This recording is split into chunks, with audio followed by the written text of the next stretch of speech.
don't run away. We have some very interesting creatures we'd like you to meet. Strange, but interesting.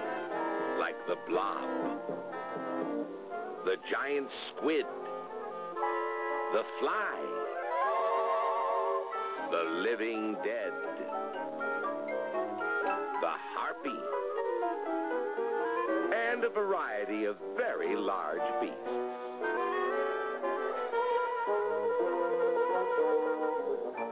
We have monsters from mythology, monsters from the depths of the ocean, monsters from outer space,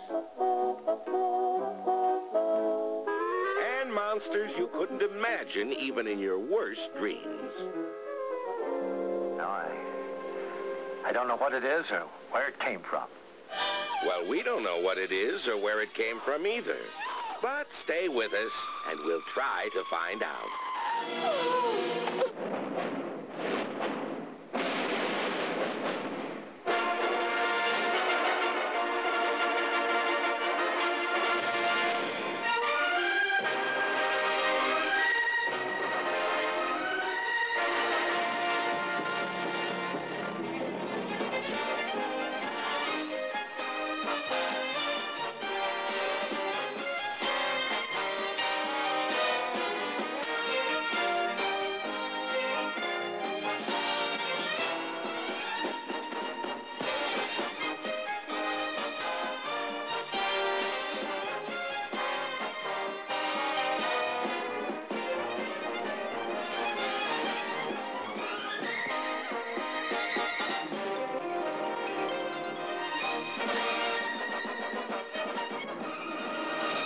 Stay where you are and bolt your doors.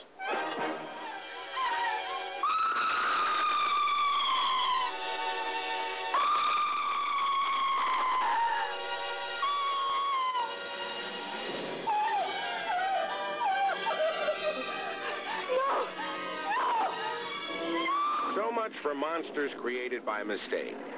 Take a look now at some monsters created with great skill and patience by just one man. The dinosaur in 1 million BC.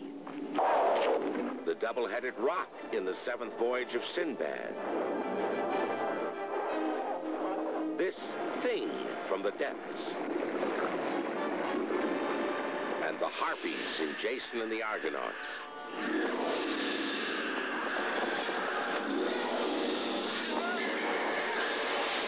What these monsters all have in common is this man, Ray Harryhausen, Hollywood's foremost inventor of movie monsters.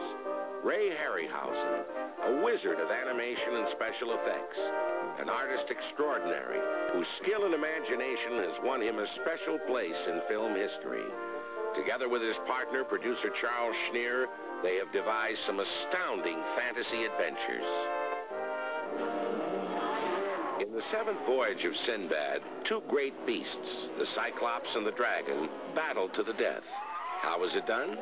Let's ask the man who did it, Ray Harryhausen. Well, Tom, for the benefit of That's Hollywood, I'll let you in on a few secrets. There are several processes we use, including double exposure. We film the actors first and fit the monsters in later to synchronize with the action. As I recall, it took about 2 months to film this sequence. The dragon is actually about 2.5 feet long, and the Cyclops is about 13 inches tall. In Jason and the Argonauts, a classic fantasy film based on Greek mythology, the hero comes across this fantastic creature, Hydra, the multi-headed serpent, surely one of the most complicated sequences to film. This took almost 3 months to film. As you can see, each head moves independently, and every movement is filmed frame by frame. This is called the stop-motion process. As you know, there are 16 frames to each foot of film, and we seldom get more than 1 foot of film per day. That's why a sequence averages about, 1 month of filming for every 1 minute on the screen.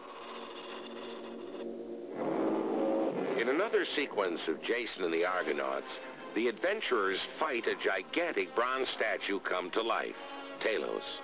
Mr. Harryhausen, Talos looks enormous. Just how big was he?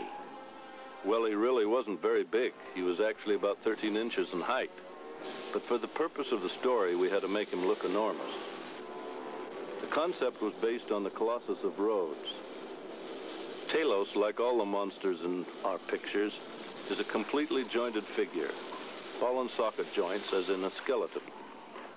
And his skin is a flexible substance, a rubberized type of material. The close-ups on the heel are separately constructed sets. According to Greek mythology, the only way this metal monster could be killed was by letting out his life's blood, his molten metal, by a tap in his heel.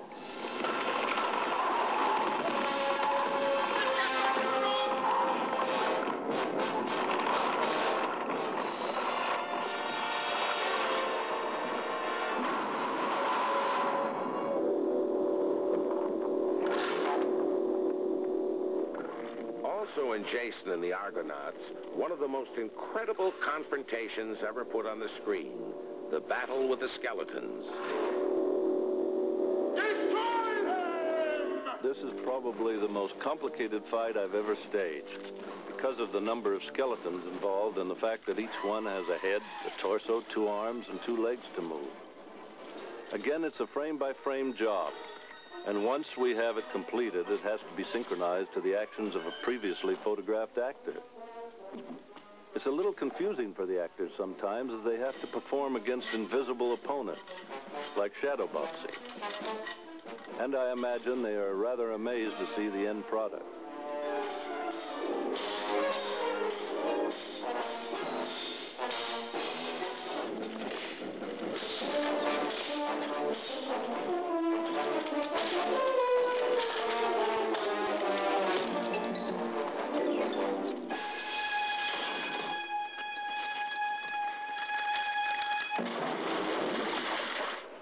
And in Mysterious Island, the survivors of a wreck stumble across an enormous crab. Ray Harryhausen, that's a mighty convincing-looking crab. Well, Tom, I'll have to make a confession. That's a real crab, but a dead one. There are some things in nature you just can't do better than nature herself.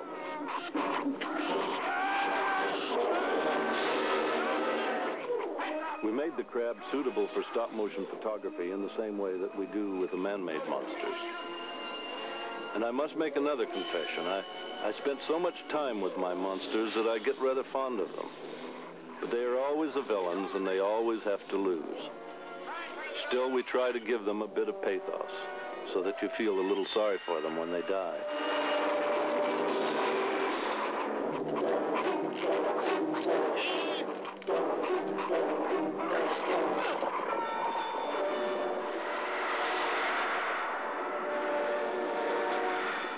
Thank you, Ray Harryhausen, for letting us in on some of your tricks.